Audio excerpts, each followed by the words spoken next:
নমস্কার, আমি Sudipa. Live with Sudipa সুরের চ্যানেলে আপনাদের সকলকে জানাই স্বাগত। আশা করি সকলেই ভালো আছেন। আমি মোটামুটি ভালো আছি, কারণ এই কদিন আগেই মামামের জ্বর হয়েছিল। সেখান থেকে আজকে মনে হচ্ছে আমারও একটুখানি সর্দি কাশি মতো লেগে গেছে। কালকে রাত্রির থেকেই গলাটা বড্ড চিনচিন করছে, সঙ্গে একটু সর্দিও রয়েছে। জানি না এর পরে জ্বর আসবে কিনা। মামাম ঘুম থেকে উঠে যাওয়ার পরই বিছানাটা গুছিয়ে নিচ্ছে। আর এদিকে আজকে কর্তামশাই একটা কাজে বেরোবে, তার জন্য সকাল সকাল ঘুম থেকে উঠে স্নান সেরে নিয়েছে, আর আমি ঘরের বাসি কাজগুলো সেরে নিচ্ছি। আমরা যেহেতু রাত্রিবেলা মশারি টাঙিয়ে শুই, আর তার উপরে মামামের জন্যই একটা পাতলা চাদর চাপা দিয়ে দিই, যাতে এসি আর পাখার হাওয়াটা ডিরেক্ট মামামের গায়ে না লাগে। আর আজ না, আমি কাল থেকেই ভেবে রেখেছিলাম আমাদের এই ঘরের পাখাটা পরিষ্কার করব। এই 3-4 দিন ধরে কর্তামশাইকে বলে বলে প্রত্যেক দিনই সে ভুলে যায়, তাই জন্য আমি নিজেই করে নিচ্ছি। প্রত্যেক দিনই ঘরে ঢুকেই প্রথমেই পাখা চালানোর সময় পাখাটার দিকে তাকাই আর দেখি প্রচন্ড নোংরা হয়ে আছে। আমার এই নোংরা জিনিস একদম ভালো লাগে না। তাই আজকে সকালবেলা ঘুম থেকে উঠেই, যেহেতু বিছানার চাদরটা চেঞ্জ করব, তাই পাখাটা পরিষ্কার করে নিলাম। জানেন তো, এই প্রথম আমি বিছানার চাদর প্রায় 1 সপ্তাহ হয়ে গেছে তুলিনি। কেন জানি না, এই বিছানার চাদরটার প্রিন্টটা আমার খুব পছন্দ, তুলতে একদম ইচ্ছা করছে না। মা যতবারই ওপরে আসে ততবারই এসে বলে বিছানার চাদরের রংটা নাকি আমাদের ঘরের সাথে খুব সুন্দর মানাচ্ছে। তাই জন্য এবারে আর বিছানার চাদরটা যেহেতু নোংরা হয়নি, তাই তোলাও হয়নি। আর সত্যি কথা বলতে কি বলুন তো, এই সারা বর্ষাকাল জুড়ে এতই বৃষ্টি হয় যে জামা কাপড়, বিশেষ করে এই বিছানার এতগুলো চাদর তুলে সেগুলোকে কেচে শুকানোটা ভীষণ চাপের। সারা বাড়িতে বাসি জামা কাপড় শুকুত দিতে দিতেই জায়গা খুঁজে পাচ্ছি না, তার উপরে যদি বিছানার চাদরগুলো তুলে শুকুত দিই, মানুষ যাতায়াতের জায়গা একদমই পাওয়া যাবে না।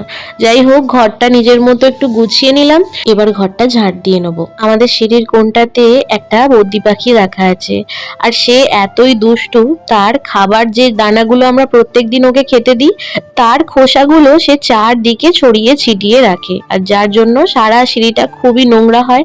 আর প্রত্যেক দিন আমাকে সিঁড়ি থেকে নিচ অব্দি পরিষ্কার করতে করতে নামতে হয়। তো যাই হোক, ঘরটা একটু ঝাড় দিয়ে মুছে নিলাম, আর এখন চান করতে যাওয়ার আগে ভাবলাম বেডশিটটাও পেতে দিই। আমার না বিছানার চাদর টান টান করে না পেতে রাখলে ঘরটা বড্ড অগোছালো মনে হয়। আর আমার মেয়ে তো সবসময় এই বিছানার ওপরই খেলাধুলো করে, যার জন্য বিছানার চাদরটা প্রায় সবসময়ই অগোছালো হয়ে যায়। তাই জন্য ইদানিং আমি বিছানার চাদরে 3টে দিকটায় 3টে নট করে দিই, আর সেটা গদির নিচে ঢুকিয়ে দিই, যাতে মাম্মাম খাটেতে খেলা করলেও বিছানার চাদর কিন্তু খুব একটা জায়গা থেকে সরে না। এই তো এখন স্নান সেরে চলে এসেছি নিচে, আর মা সবকিছুই গুছিয়ে রেখে দিয়েছে, আর এখন আমি রান্নাটা বসিয়ে দেবো। আর এদিকে তো আপনাদের দেখানোই হয়নি, আজকে সকালবেলা রান্নাঘরে কিছু নতুন সংযোজন হয়েছে। আর কিছু কিছু রান্নাঘরের জিনিস অনলাইন থেকে কিনে রেখে দিয়েছিলাম, সেগুলো কাঠ মিস্ত্রি না পাওয়ার জন্য দেয়ালে আটকানো হচ্ছিল না। তার উপরে আমার রান্নাঘরে যে জানলাগুলো রয়েছে, তাতে ওই বিড়াল ফিড়াল না ঢুকে পড়ে, তার জন্য কিছু জাল লাগানো আছে। সেই জালগুলো আজকে প্রায় 25 বছর আগে লাগানো হয়েছিল, তারপর থেকে আর চেঞ্জ করা হয়নি। আর এত নোংরা হয়েছিল, এখন আমাকে সেটা চেঞ্জ করাতেই হতো। তাই জন্য অনেক খুঁজে খুঁজে কাঠমিস্ত্রিকে ডেকে এনে এই ঘরের কিছু জিনিস চেঞ্জ করলাম। আর এদিকে কর্তামশাইও তার সকালের কাজ সেরে চলে এসছে। আর আজকে সকালবেলা না, ও যখন বেরিয়েছিল তখন ওই রাত্রিরে ভিজিয়ে রাখা ছোলা খেয়ে চলে গেছিল, আর কিছু খায়নি। তাই এখন 11টার সময় তার জোরে খিদে পেয়ে গেছে, তাই ওকে একটুখানি ডিম টোস্ট বানিয়ে দিচ্ছি। এই টোস্টটা আজকে সকালবেলা আমাদের বাড়ির সামনে একটা বেকারিওয়ালা এসেছিল, তার থেকে নেওয়া। তার থেকে অবশ্য বিস্কুট, পাউরুটি সবকিছুই মাঝে মধ্যে নেওয়া হয়।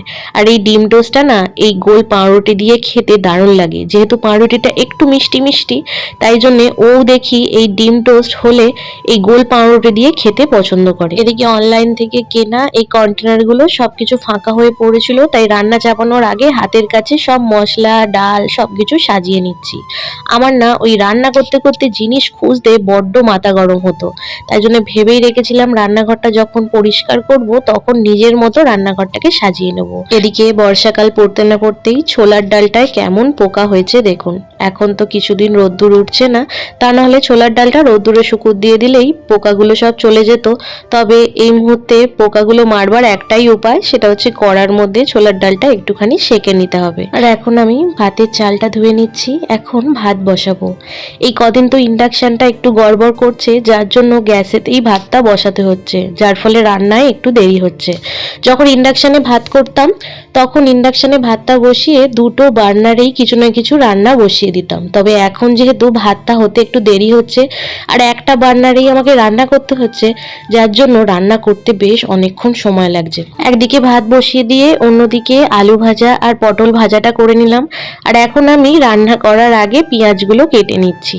আজ না ঢ্যাঁড়স আর আলু দিয়ে একটা তরকারি করব, যার জন্য পেঁয়াজটা একটু বেশি করেই কেটে নিয়েছি।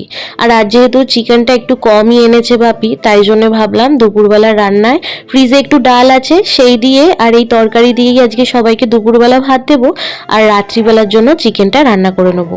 এদিকে রান্না করতে করতে দেখুন তেলটা শেষ হয়ে গেছে, তাই দু রকম তেলই বোতলের মধ্যে ঢেলে নিলাম। এতদিন তো এত সুন্দরভাবে রান্নাঘর সাজিয়ে নেওয়ার কোনো সুযোগ পাইনি, তবে এখন মাকে জিজ্ঞেস করে যখন পারমিশন পেয়েছি যে রান্নাঘরটা তুমি তোমার মতো করে গুছিয়ে নিতে পারো, তখন আমি আমার মনের মতো করেই চেষ্টা করছি এই ভাঙাচোরা রান্নাঘরটাকে একটু সুস্থভাবে নিজের মতো গুছিয়ে নিতে। এদিকে মশলা কষানো হয়ে গেছিল, এখন চিকেনটা এর মধ্যে মিশিয়ে দিলাম। রাজনা চিকেনটা কষাই করব, আর কষা মাংস খেতে বাড়ির সবাই ভীষণ পছন্দ করে। অন্যদিন তো দুবেলার চিকেন একবারই করি, তখন একটু ঝোল মতো রাখতে হয়, তবে আজ যেহেতু রুটি খাওয়ার জন্য করছি তাই একদম মাখো মাখো কষাই করব। আর আজ না এখনো পর্যন্ত মামামের চান খাওয়া কিছুই হয়নি। মাংসটা প্রায় কষানো হয়ে গেছে, এবার চাপা দিয়ে কিছুক্ষণ হতে দেবো, ততক্ষণ মামামকে চান করিয়ে দেবো। চলে এসছি ওপরে, আর আসবার সময় এই একটা ছোট্ট পার্সেল এসছে। এটা বেশ কিছুদিন আগে মিশোয় অর্ডার দিয়েছিলাম। মামাম যখন ঘুমিয়ে পড়ে না, তখন ঘরের টেবিলে খেতে আমাদের একটু অসুবিধা হয়, তাই একটা টেবিল ল্যাম্প কেনার খুব দরকার ছিল, তাই এই কিউট টেবিল ল্যাম্পটা আমি কিনলাম। আর এখন মামামকে স্নান করিয়ে দিয়েছি, আর যখনই বলেছি স্নান করবার পর ওষুধ খেতে হবে, তাই জন্যে এখন কান্নাকাটি করছে। যাই হোক, সকাল থেকে জামা কাপড়গুলো গুছানো হয়নি, ওকে আমার কাছে বসিয়েই এখন জামা কাপড়গুলো গুছিয়ে নেব। কেন জানি না এই কিছুদিন ধরে আমার চ্যানেলটা একদম ডাউন যাচ্ছে। একে তো আমার নতুন চ্যানেল, তার উপরে একদম ভিউ আসছে না, কি যে করব কিছু বুঝতেও পারছি না। যাই হোক, এখন আমার নিজের মতনই ভিডিও করে যাচ্ছি। যদি ভালো লাগে প্লিজ লাইক শেয়ার সাবস্ক্রাইব করবেন, আর একটা কমেন্ট করে জানাবেন কেমন লাগছে।